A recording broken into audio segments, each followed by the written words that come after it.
happened there? What's happened here? It's only dust. Something happened in that corner. Yeah, they're out the car. They're out the car. Changing a puncture. That is so early on in the stage.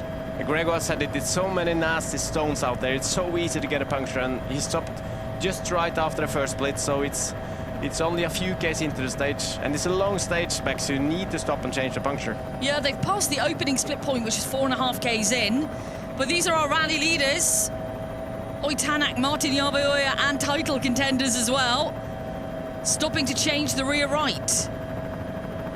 It's all about stopping straight away when you feel that puncture, because if you keep going, you lose time. So when you feel it's a puncture, stop straight away and change the puncture and keep going.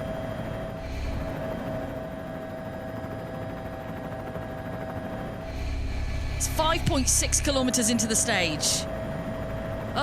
Disaster for Oit this morning.